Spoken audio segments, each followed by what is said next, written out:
Mereka ke warna hitam. Cantik ikannya. Cantik. Wah.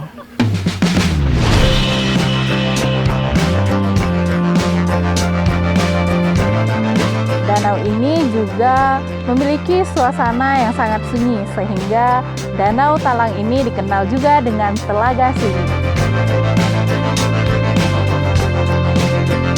Untuk teman-teman yang ingin berkunjung ke Danau Talang ini, Danau Talang terletak lebih kurang 5 km dari Danau Kembar.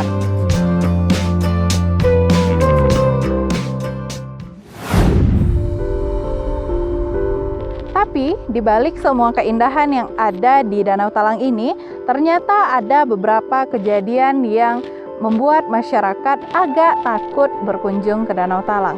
Namun itu dulu, tidak dengan sekarang.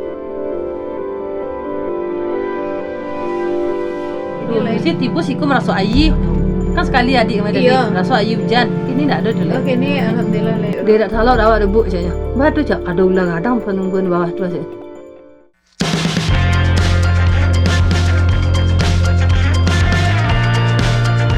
Danau Talang memiliki air yang tidak terlalu beriak atau air Gunung Talang relatif lebih tenang. Air dari Gunung Talang ini memiliki air yang berwarna hijau dan sangat jernih.